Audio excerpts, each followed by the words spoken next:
Your Royal Highness, how prepared were you for the pressures that came with marrying into the royal family? At the age of 19, you always think you're prepared for everything, and you think you have the knowledge of what's coming ahead. But although I was daunted at the prospect at the time, I felt I had the support of my husband-to-be. What were the expectations that you had for married life?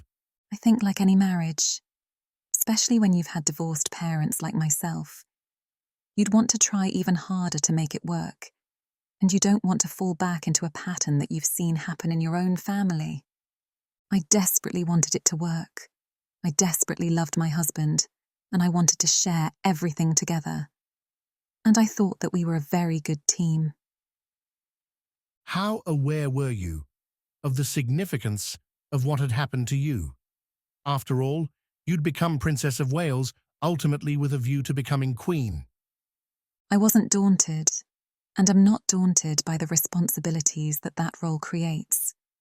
It was a challenge. It is a challenge. As for becoming Queen, it was never at the forefront of my mind when I married my husband. It was a long way off, that thought. The most daunting aspect was the media attention. Because my husband and I, we were told when we got engaged that the media would go quietly. And it didn't. And then when we were married, they said it would go quietly. And it didn't. And then it started to focus very much on me. And I seemed to be on the front of a newspaper every single day, which is an isolating experience. And the higher the media place you, is the bigger the drop. And I was very aware of that. How did you handle the transition from being Lady Diana Spencer to the most photographed, the most talked about woman in the world? Well, it took a long time to understand why people were so interested in me. But I assumed it was because my husband had done a lot of wonderful work leading up to our marriage and our relationship. But then during the years, you see yourself as a good product that sits on a shelf and sells well, and people make a lot of money out of you. It's been suggested in some newspapers that you were left largely to cope with your new status on your own. Do you feel that was your experience? Yes, I do, on reflection. But then here was a situation which hadn't ever happened before in history, in the sense that the media were everywhere, and here was a fairy story that everybody wanted to work. And so it was. It was isolating. But it was also a situation where you couldn't indulge in feeling sorry for yourself. You had to either sink or swim, and you had to learn that very fast. And what did you do? I swam. We went to Alice Springs, to Australia, and we went and did a walkabout, and I said to my husband, "What do I do now?" And he said, "Go over to the other side and speak to them." I said, "I can't. I just can't." He said, "Well, what's on what's right? Well, you've got to do it." And he went off and did his bit, and I went off and did my bit. It practically finished me off there and then, and I suddenly realised, I went back to our hotel room and realised the impact that, I had to sort myself out. We had a 6-week tour, 4 weeks in Australia and 2 weeks in New Zealand. And by the end, when we flew back from New Zealand, I was a different person. I realised the sense of duty, the level of intensity of interest, and the demanding role I now found myself in. Were you overwhelmed by the pressure from people initially? Yes, I was very daunted, because as far as I was concerned, I was a fat, chubby 20-year-old, 21-year-old, and I couldn't understand the level of interest. At this early stage, would you say that you were happily married? Very much so. But the pressure on us both as a couple with the media was phenomenal and misunderstood by a great many people. We'd be going round Australia, for instance, and all you could hear was, "Oh, she's on the other side." Now, if you're a man, like my husband, a proud man, You mind about that if you hear it every day for 4 weeks. And you feel low about it, instead of feeling happy and sharing it.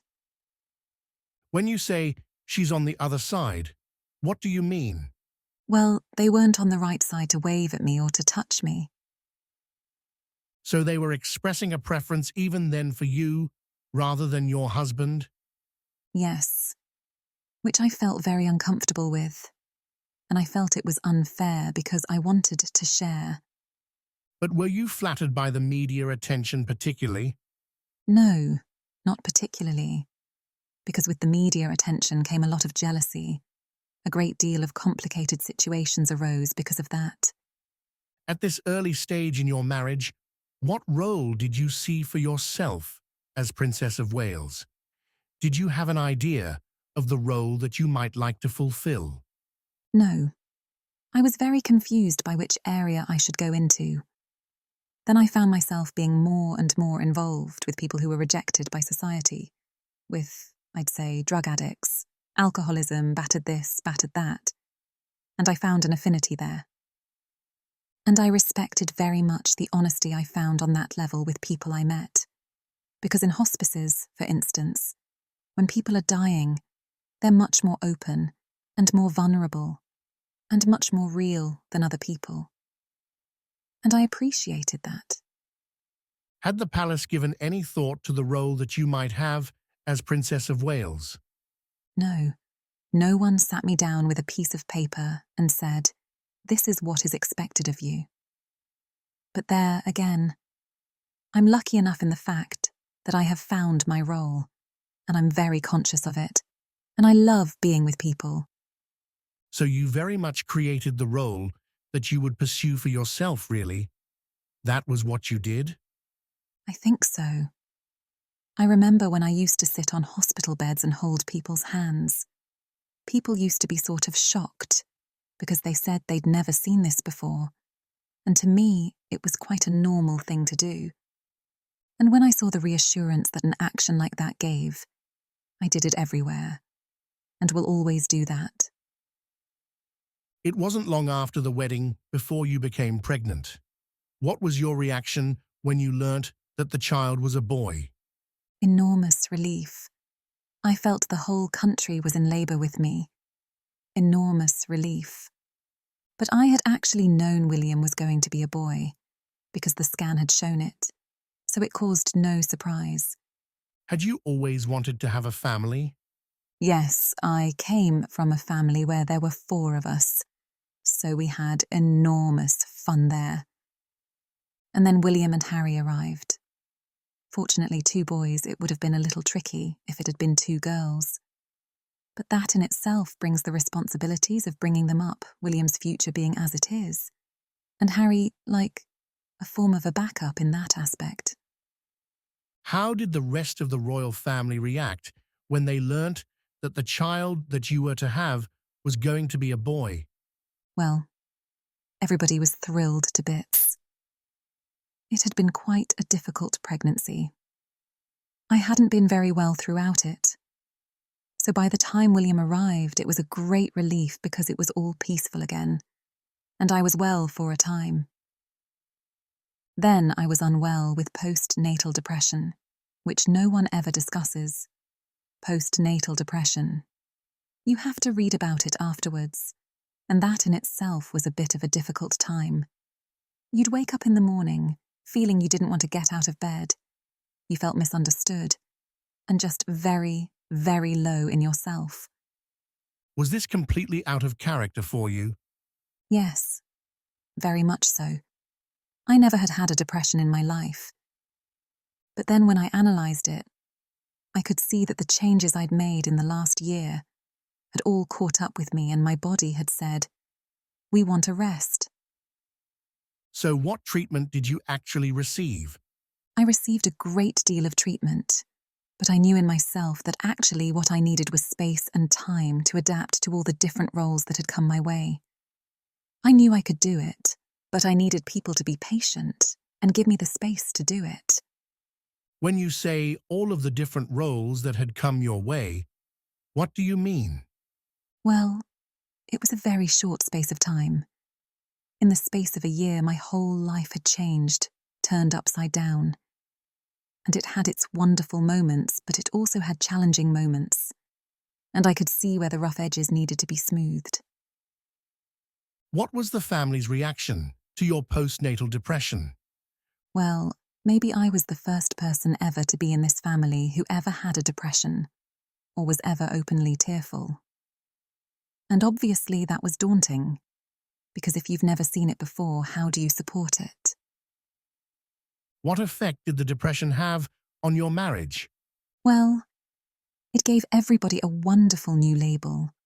Diana's unstable, and Diana's mentally unbalanced. And unfortunately, that seems to have stuck on and off over the years. Are you saying that that label stuck within your marriage? I think people used it, and it stuck. Yes. According to press reports, it was suggested that it was around this time things became so difficult that you actually tried to injure yourself. When no one listens to you, or you feel no one's listening to you, all sorts of things start to happen. For instance, you have so much pain inside yourself that you try and hurt yourself on the outside because you want help. But it's the wrong help you're asking for.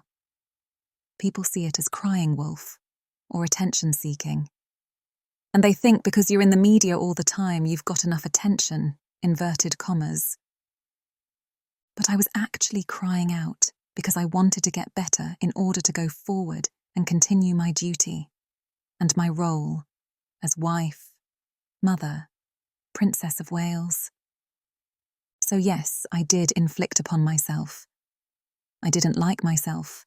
I was ashamed because I couldn't cope with the pressures. What did you actually do? Well, I just hurt my arms and my legs, and I work in environments now where I see women doing similar things and I'm able to understand completely where they're coming from. What was your husband's reaction to this when you began to injure yourself in this way? Well, I didn't actually always do it in front of him, but obviously anyone who loves someone would be very concerned about it. Did he understand what was behind the physical act of hurting yourself, do you think? No, but then not many people would have taken the time to see that. Were you able to admit that you were in fact unwell? Or did you feel compelled simply to carry on performing as the Princess of Wales? I felt compelled to perform. Well, when I say perform, I was compelled to go out and do my engagements and not let people down and support them and love them. And in a way, by being out in public, they supported me, although they weren't aware just how much healing they were giving me, and it carried me through. But did you feel that you had to maintain the public image of a successful Princess of Wales? Yes, I did. Yes, I did. The depression was resolved, as you say, but it was subsequently reported that you suffered bulimia. Is that true? Yes, I did. I had bulimia for a number of years, and that's like a secret disease. You inflict it upon yourself because your self-esteem is at a low ebb, and you don't think you're worthy or valuable. You fill your stomach up 4 or 5 times a day. Some do it more, and it gives you a feeling of comfort. It's like having a pair of arms around you, but it's temporary. Then you're disgusted at the bloatedness of your stomach, and then you bring it all up again. And it's a repetitive pattern which is very destructive to yourself. How often would you do that on a daily basis? Depends on the pressures going on. If I'd been on what I call an away day, or I'd been up part of the country all day, I'd come home feeling pretty empty, because my engagements at that time would be to do with people dying, people very sick, people's marriage problems. And I'd come home, and it would be very difficult to know how to comfort myself, having been comforting lots of other people. So it would be a regular pattern to jump into the fridge. It was a symptom of what was going on in my marriage. I was crying out for help, but giving the wrong signals, and people were using my bulimia as a coat on a hanger. They decided that was the problem. Diana was unstable. Instead of looking behind the symptom at the cause. Uh, uh, What was the cause? the cause was the situation where my husband and I had to keep everything together because we didn't want to disappoint the public. And yet, obviously, there was a lot of anxiety going on within our four walls. Do you mean between the two of you? Uh, And so you subjected yourself to this phase of binging and vomiting. you could say the word subjected, but it was my escape mechanism, and it worked for me at that time. Did you seek help from any other members of the royal family? No. You have to know that when you have bulimia, you're very ashamed of yourself and you hate yourself, and people think you're wasting food, so you don't discuss it with people. And the thing about bulimia is your weight always stays the same, whereas with anorexia, you visibly shrink. So you can pretend the whole way through. There's no proof. When you say people would think you were wasting food, did anybody suggest that to you? Oh, yes. A number of times. What was said? Well, it was just, I suppose you're going to waste that food later on. And that was pressure in itself. And of course I would, because it was my release valve. How long did this bulimia go on for? A long time. A long time. But I'm free of it now. 2 years? 3 years? A little bit more than that. According to reports in the national press, it was at around this time that you began to experience difficulties in your marriage, in your relationship to the Prince of Wales. Is that true? Well, we were a newly married couple, so obviously we had those pressures too. And we had the media, who were completely fascinated by everything we did.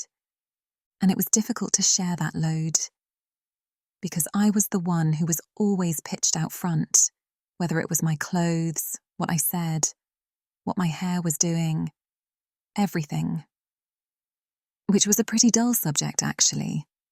And it's been exhausted over the years.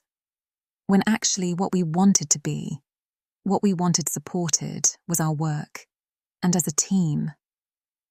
What effect did the press interest in you have on your marriage? It made it very difficult, because for a situation where it was a couple working in the same job, we got out the same car, we shook the same hand. My husband did the speeches, I did the handshaking. So basically we were a married couple doing the same job, which is very difficult for anyone, and more so if you've got all the attention on you. We struggled a bit with it. It was very difficult. And then my husband decided that we do separate engagements, which was a bit sad for me, because I quite liked the company. But there, again, I didn't have the choice. So it wasn't at your request that you did that on your own. Not at all. No. The biography of the Prince of Wales, written by Jonathan Dimbleby, which, as you know, was published last year, suggested that you and your husband had very different outlooks, very different interests. Would you agree with that? No. I think we had a great deal of interest. We both liked people, both liked country life, both loved children, work in the cancer field, work in hospices. But I was portrayed in the media at that time, if I remember rightly, as someone, because I hadn't passed any O-levels and taken any A-levels. I was stupid. And I made the grave mistake once of saying to a child I was thick as a plank in order to ease the child's nervousness, which it did. But that headline went all round the world, and I rather regret saying it. The Prince of Wales, in the biography, is described as a great thinker, a man with a tremendous range of interests. What did he think of your interests? Well, I don't think I was allowed to have any. I think that I've always been the 18-year-old girl he got engaged to, so I don't think I've been given any credit for growth. And my goodness, I've had to grow. Explain what you mean when you say that. Well, uh, When you say you were never given any credit, what do you mean? well, anything good I ever did, nobody ever said a thing. Never said, well done, or was it okay? But if I tripped up, which invariably I did because I was new at the game, a ton of bricks came down on me. How did you cope with that? Well, obviously there were lots of tears, and one could dive into the bulimia, into escape. Some people would find that difficult to believe, that you were left so much to cope on your own, and that the description you give suggests that your relationship with your husband was not very good, even at that early stage. Well, we had unique pressures put upon us, and we both tried our hardest to cover them up. But obviously it wasn't to be. Around 1986, again according to the biography written by Jonathan Dimbleby about your husband, he says that your husband renewed his relationship with Mrs. Camilla Parker Bowles. Were you aware of that? Yes, I was. But I wasn't in a position to do anything about it. What evidence did you have that their relationship was continuing even though you were married? Oh, a woman's instinct is a very good one. Is that all? Well, I had. Obviously, I had knowledge of it. From staff? Well, from people who minded and cared about our marriage, yes. What effect did that have on you? Pretty devastating. Rampant bulimia, if you can have rampant bulimia, and just a feeling of being no good at anything and being useless and hopeless and failed in every direction. And with a husband who was having a relationship with somebody else? With a husband who loved someone else? Yes. You really thought that? I didn't think that. I knew it. How did you know it? By the change of behavioural pattern in my husband. For all sorts of reasons that a woman's instinct produces. You just know. It was already difficult, but it became increasingly difficult. In the practical sense, how did it become difficult?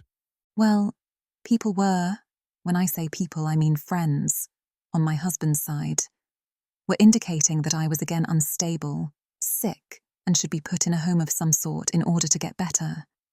I was almost an embarrassment. Do you think he really thought that? Well, there's no better way to dismantle a personality than to isolate it. So you were isolated? Very much so. Do you think Mrs. Parker Bowles was a factor in the breakdown of your marriage? Well, there were 3 of us in this marriage, so it was a bit crowded. You're effectively living separate lives, yet in public there's this appearance of this happily married royal couple. How was this regarded by the royal family? I think everybody was very anxious because they could see there were complications, but didn't want to interfere. But were there, made it known that they were there if required. Do you think it was accepted that one could live effectively 2 lives, one in private and one in public? No, because again the media was very interested about our setup, inverted commas. When we went abroad we had separate apartments, albeit we were on the same floor, so of course that was leaked, and that caused complications. But Charles and I had our duty to perform, and that was paramount. So in a sense, you coped with these 2 lives because of your duty. And we were a very good team in public. Albeit what was going on in private, we were a good team. Some people would find that difficult to reconcile. Well, that's their problem. I know what it felt like. The Queen described 1992 as her annus horribilis, and it was in that year that Andrew Morton's book about you was published. Did you ever meet Andrew Morton or personally help him with the book? I never met him. No. Did you ever personally assist him with the writing of his book? A lot of people saw the distress that my life was in, and they felt it was a supportive thing to help in the way that they did. Did you allow your friends, your close friends, to speak to Andrew Morton? Yes, I did. Yes, I did. Why? I was at the end of my tether. I was desperate.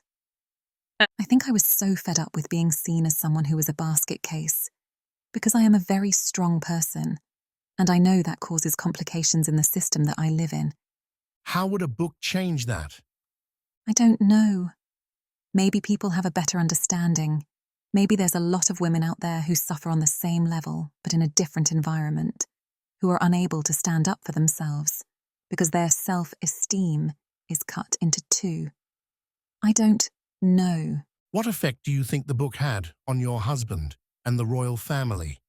I think they were shocked and horrified and very disappointed. Can you understand why? I think Mr. Dimbleby's book was a shock to a lot of people and disappointment as well. What effect did Andrew Morton's book have on your relationship with the Prince of Wales? Well, what had been hidden, or rather, what we thought had been hidden, then became out in the open and was spoken about on a daily basis. And the pressure was for us to sort ourselves out in some way. Were we going to stay together, or were we going to separate? And the word separation and divorce kept coming up in the media on a daily basis. What happened after the book was published? Well, we struggled along. We did our engagements together. And in our private life, it was obviously turbulent. Did things come to a head? Yes. Slowly, yes. My husband and I, we discussed it very calmly. We could see what the public were requiring. They wanted clarity of a situation that was obviously becoming intolerable. So what happened? So we got the lawyers together. We discussed separation. Obviously, there were a lot of people to discuss it with. The Prime Minister, Her Majesty. And then it moved itself, so to speak. By the December of that year, as you say, you'd agreed to a legal separation. What were your feelings at the time? Deep, deep, profound sadness. Because we had struggled to keep it going, but obviously we'd both run out of steam. And in a way, I suppose it could have been a relief for us both that we'd finally made our minds up. But my husband asked for the separation, and I supported it. It was not your idea? No, not at all. I come from a divorced background, and I didn't want to go into that one again. What happened next? I asked my husband if we could put the announcement out before the children came back from school for Christmas holidays, because they were protected in the school they were at. And he did that, and it came out on December 9th. I was on an engagement up north, I heard it on the radio, and it was just very, very sad. Really sad. The fairy tale had come to an end, and most importantly, our marriage had taken a turn. Different turn. Did you tell your children that you were going to separate? Yes. I went down a week beforehand and explained to them what was happening. And they took it as children do, lots of questions. And I hoped I was able to reassure them. But who knows? What effect do you think the announcement had on them? I think the announcement had a huge effect on me and Charles. Really. And the children were very much out of it, in the sense that they were tucked away at school. Once the separation had occurred, moving to 1993, what happened during that period? People's agendas changed overnight. I was now separated wife of the Prince of Wales. I was a problem. I was a liability, seen as. And how are we going to deal with her? This hasn't happened before. Who was asking those questions? People around me, people in this environment, and The royal household? people in my environment, yes, yes. And they began to see you as a problem? Yes, very much so. How did that show itself? By visits abroad being blocked, by things that had come naturally my way being stopped, letters going that got lost, and various things. So despite the fact that your interest was always to continue with your duties, you found that your duties were being held from you. Yes. Everything changed after we separated, and life became very difficult then for me. Who was behind that change? Well, my husband's side were very busy stopping me. What was your reaction when news broke of allegedly a telephone conversation between you and Mr. James Gilby having been recorded? I felt very protective about James, because he'd been a very good friend to me and was a very good friend to me. And I couldn't bear that his life was going to be messed up because he had the connection with me. And that worried me. I'm very protective about my friends. Did you have the alleged telephone conversation? Yes, we did. Absolutely, we did. Yup, we did. On that tape, Mr. Gilby expresses his affection for you. Was that transcript accurate? Yes. I mean, he is a very affectionate person. But the implications of that conversation were that we'd had an adulterous relationship, which was not true. Have you any idea how that conversation came to be published in the national press? No. But it was done to harm me in a serious manner. And that was the first time I'd experienced what it was like to be outside the net, so to speak, and not be in the family. What do you think the purpose was behind it? It was to make the public change their attitude towards me.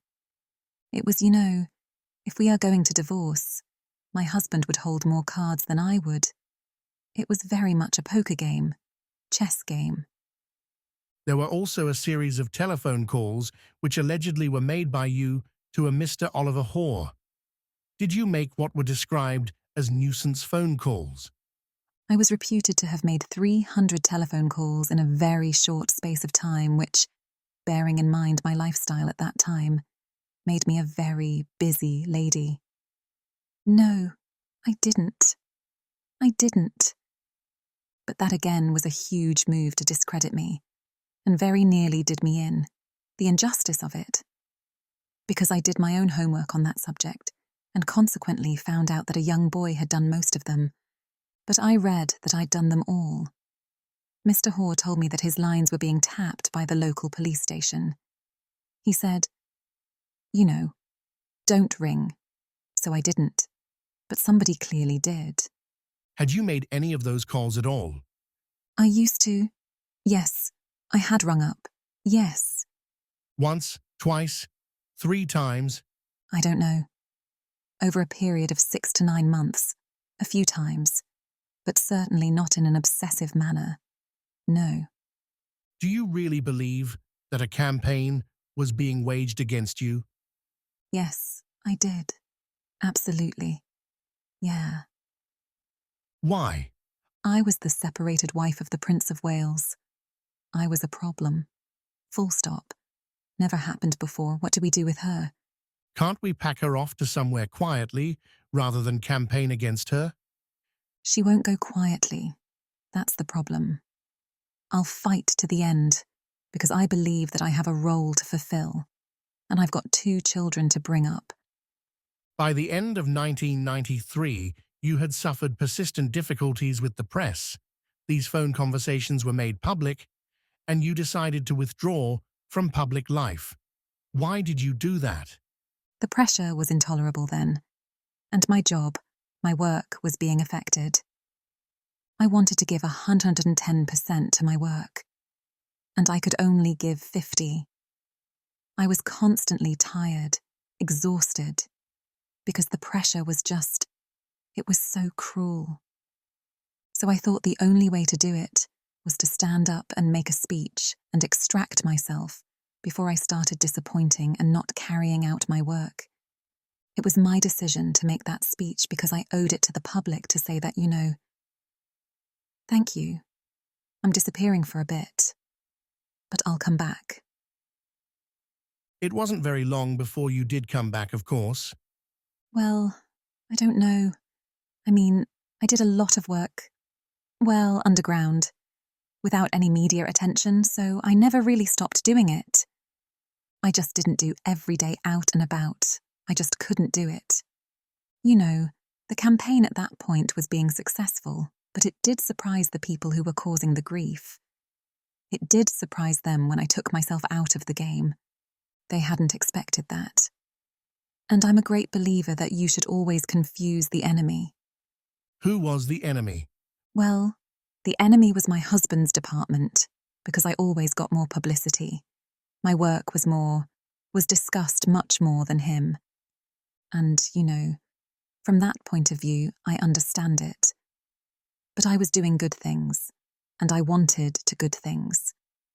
I was never going to hurt anyone. I was never going to let anyone down. But you really believe that it was out of jealousy that they wanted to undermine you? I think it was out of fear. Because here was a strong woman doing her bit. And where was she getting her strength from to continue? What was your reaction to your husband's disclosure to Jonathan Dimbleby that he had in fact committed adultery? Well, I was totally unaware of the content of the book, and actually saw it on the news that night that it had come out. My first concern was to the children, because they were able to understand what was coming out, and I wanted to protect them. But I was pretty devastated myself. But then I admired the honesty, because it takes a lot to do that. In what sense? Well, to be honest about a relationship with someone else in his position, that's quite something. How did you handle this with the children? I went to the school and put it to William, particularly, that if you find someone you love in life, you must hang on to it and look after it. And if you were lucky enough to find someone who loved you, then one must protect it. William asked me what had been going on, and could I answer his questions, which I did. He said, "Was that the reason why our marriage had broken up?" And I said, "Well, there were 3 of us in this marriage, and the pressure of the media was another factor, so the 2 together were very difficult. But although I still loved Papa, I couldn't live under the same roof as him, and likewise with him." What effect do you think it had on Prince William? Well, he's a child that's a deep thinker, and we don't know for a few years how it's gone in. But I put it in gently, without resentment or any anger. Looking back now, do you feel at all responsible for the difficulties in your marriage? I take full responsibility. I take some responsibility that our marriage went the way it did. I'll take half of it, but I won't take any more than that, because it takes 2 to get in this situation. But you do bear some of the responsibility? Absolutely. We both made mistakes. Another book that was published recently concerned a Mr. James Hewitt, in which he claimed to have had a very close relationship with you from about 1989, I think. What was the nature of your relationship? He was a great friend of mine at a very difficult, yet another difficult time, and he was always there to support me, and I was absolutely devastated when this book appeared, because I trusted him, and because, again, I worried about the reaction on my children.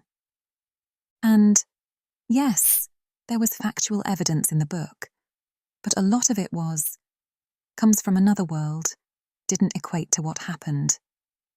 What do you mean? Well, there was a lot of fantasy in that book, and it was very distressing for me that a friend of mine, who I had trusted, made money out of me. I really minded about that. And he'd rung me up 10 days before it arrived in the bookshops to tell me that there was nothing to worry about. And I believed him. Stupidly. And then when it did arrive, the first thing I did was rush down to talk to my children, and William produced a box of chocolates and said, "Mummy, I think you've been hurt. These are to make you smile again." So, Did your relationship go beyond a close friendship? yes, it did. Yes. Were you unfaithful? Yes, I adored him. Yes, I was in love with him. But I was very let down. How would you describe your life now? You do live very much on your own, don't you? Yes, I don't mind that actually. You know, People think that at the end of the day, a man is the only answer. Actually, a fulfilling job is better for me. What do you mean by that? Well, I mean any gentleman that's been past my door. We've instantly been put together in the media and all hell's broken loose. So that's been very tough on the male friends I've had, and obviously from my point of view. Does that mean that you feel that for the rest of your life, you'll have to be on your own? No, I'm not really on my own. I've got wonderful friends. I've got my boys. I've got my work. It's just by living at Kensington Palace, obviously it is a little bit isolating. But maybe we all feel like that. How do you feel about the way the press behaves towards you now? I still to this day find the interest daunting and phenomenal, because I actually don't like being the centre of attention. When I have my public duties, I understand that when I get out the car, I'm being photographed. But actually, it's now when I go out of my door, my front door, I'm being photographed. I never know where a lens is going to be. A normal day would be followed by 4 cars. A normal day would come back to my car and find 6 freelance photographers jumping around me. Some people would say, well, if you had a policeman, it would make it easier. It doesn't at all. They've decided that I'm still a product after 15, 16 years that sells well, and they all shout at me, telling me that, oh, come on, die, look up. If you give us a picture, I can get my children to a better school. And, you can laugh it off. But you get that the whole time. It's quite difficult. Some people would say that in the early years of your marriage, you were partly responsible for encouraging the press interest. You danced with people like Wayne Sleep. You seemed to enjoy it. You had a very good and warm relationship. Do you feel any responsibility for the way the press have behaved towards you? I've never encouraged the media. There was a relationship which worked before, but now I can't tolerate it because it's become abusive and it's harassment. But I don't want to be seen to be indulging in self-pity. I'm not. I understand they have a job to do. You could equate it to a soap opera, really. It goes on and on and on, and the story never changes. And each time one enjoys oneself. Albeit it's in a different situation, you have to pay for it, because people criticize, which comes with the patch, as I said previously. But I am a free spirit, unfortunately for some. But here at Kensington Palace, are you isolated? Well, I am by the nature of my situation, yes. But I don't feel sorry for myself in any way. I've got my work that I choose to do, and I've got my boys, and I've got lots of opportunities coming up in the next year. Visits abroad. I'm about to go to Argentina, which I'm very happy with, and hope very much to continue the good relationship that's now been adopted between the 2 countries. I hope I can be of help there. What role do you see for yourself in the future? I'd like to be an ambassador for this country. I'd like to represent this country abroad. As I have all this media interest, let's not just sit in this country and be battered by it. Let's take them, these people, out to represent this country and the good qualities of it abroad. When I go abroad, we've got 60 to 90 photographers, just from this country, coming with me. So let's use it in a productive way to help this country. You say you feel that your future is as some form of ambassador. At whose behest is that? On what grounds do you feel that you have the right to think of yourself as an ambassador? I've been in a privileged position for 15 years. I've got tremendous knowledge about people and how to communicate. I've learnt that, I've got it, and I want to use it. And when I look at people in public life, I'm not a political animal, but I think the biggest disease this world suffers from in this day and age is the disease of people feeling unloved. And I know that I can give love for a minute, for half an hour, for a day, for a month. But I can give. I'm very happy to do that. And I want to do that. Do you think that the British people are happy with you in your role?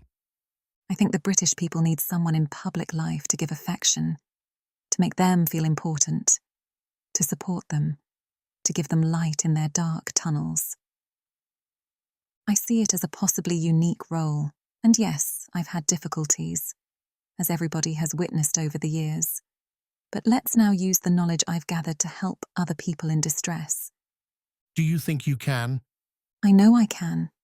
I know I can. Yes. Up until you came into this family, the monarchy seemed to enjoy an unquestioned position at the heart of British life.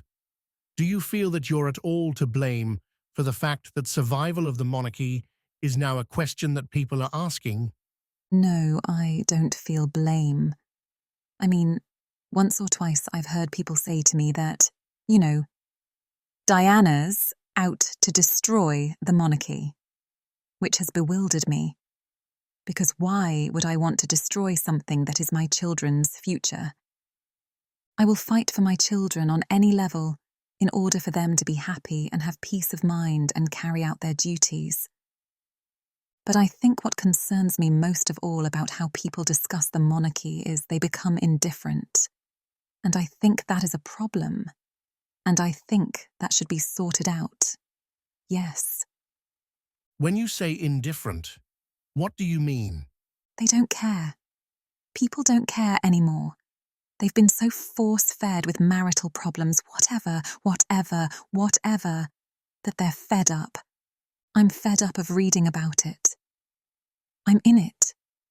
So God knows what people out there must think. Do you think the monarchy needs to adapt and to change in order to survive? I understand that change is frightening for people, especially if there's nothing to go to. It's best to stay where you are. I understand that. But I do think that there are a few things that could change, that would alleviate this doubt, and sometimes complicated relationship between monarchy and public. I think they could walk hand in hand, as opposed to be so distant. What are you doing to try and effect some kind of change? Well, with William and Harry, for instance, I take them round homelessness projects. I've taken William and Harry to people dying of AIDS, albeit I told them it was cancer. I've taken the children to all sorts of areas where I'm not sure anyone of that age in this family has been before. And they have a knowledge. They may never use it, but the seed is there. And I hope it will grow, because knowledge is power. What are you hoping that experience for your children? What impact that experience will have on your children? I want them to have an understanding of people's emotions, people's insecurities, people's distress, and people's hopes and dreams. What kind of monarchy do you anticipate? I would like a monarchy that has more contact with its people. And I don't mean by riding round bicycles and things like that, but just having a more in-depth understanding. And I don't say that as a criticism to the present monarchy. I just say that as what I see and hear and feel on a daily basis in the role I have chosen for myself. There's a lot of discussion at the moment about how matters between yourself and the Prince of Wales will be resolved. There's even the suggestion of a divorce between you. What are your thoughts about that? I don't want a divorce. But obviously we need clarity on a situation that has been of enormous discussion over the last 3 years in particular. So all I say to that is that I await my husband's decision of which way we are all going to go. If he wished a divorce to go through, would you accept that? I would obviously discuss it with him, but up to date neither of us has discussed this subject, though the rest of the world seems to have. Would it be your wish to divorce? No, it's not my wish. Why? Wouldn't that resolve matters? Why would it resolve matters? It would provide the clarity that you talk about. It would resolve matters as far as the public are concerned, perhaps. Yes, but what about the children? Our boys. That's what matters, isn't it? Do you think you will ever be queen? No, I don't. No. Why do you think that? I'd like to be a queen of people's hearts. In people's hearts. But I don't see myself being queen of this country. I don't think many people will want me to be queen. Actually, when I say many people, I mean the establishment that I married into, because they have decided that I'm a non-starter. Why do you think they've decided that? Because I do things differently. Because I don't go by a rule book. Because I lead from the heart, not the head. And albeit that's got me into trouble in my work, I understand that. But someone's got to go out there and love people and show it. Do you think that because of the way you behave, that's precluded you effectively from becoming queen? Yes, well, not precluded me. I wouldn't say that. I just don't think I have as many supporters in that environment as I did. You mean within the royal household? Uh. They see me as a threat of some kind, and I'm here to do good. I'm not a destructive person. Why do they see you as a threat? I think every strong woman in history has had to walk down a similar path, and I think it's the strength that causes the confusion and the fear. Why is she strong? Where does she get it from? Where is she taking it? Why is she strong? Where does she get it from? Where is she taking it?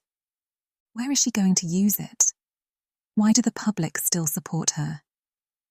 When I say public, you go and do an engagement, and there's a great many people there. Do you think the Prince of Wales will ever be king? I don't think any of us know the answer to that. And obviously it's a question that's in everybody's head. But who knows? Who knows what fate will produce? Who knows what circumstances will provoke? But you would know him better than most people. Do you think he would wish to be king? There was always conflict on that subject with him when we discussed it. And I understood that conflict, because it's a very demanding role, being Prince of Wales. But it's an equally more demanding role being king. And being Prince of Wales produces more freedom now. And being king would be a little bit more suffocating. And because I know the character, I would think that the top job, as I call it, would bring enormous limitations to him, and I don't know whether he could adapt to that. Do you think it would make more sense in the light of the marital difficulties that you and the Prince of Wales have had if the position of monarch passed directly to your son, Prince William? Well then, you have to see that William's very young at the moment. So do you want a burden like that to be put on his shoulders at such an age? So, I can't answer that question. Would it be your wish that when Prince William comes of age, that he were to succeed the Queen, rather than the current Prince of Wales? My wish is that my husband finds peace of mind. And from that follows other things. Yes. Why have you decided to give this interview now? Why have you decided to speak at this time? Because we will have been separated 3 years this December. And the perception that has been given of me for the last 3 years has been very confusing, turbulent. And in some areas, I'm sure many people doubt me. And I want to reassure all those people who have loved me and supported me throughout the last 15 years that I'd never let them down. That is a priority to me, along with my children. And so you feel that by speaking out in this way, you'll be able to reassure the people? The people that matter to me. The man on the street. Yup, because that's what matters more than anything else. Some people might interpret this as you simply taking the opportunity to get your own back on your husband. I don't sit here with resentment. I sit here with sadness because a marriage hasn't worked. I sit here with hope because there's a future ahead. A future for my husband. A future for myself. And a future for the monarchy. Your Royal Highness, thank you.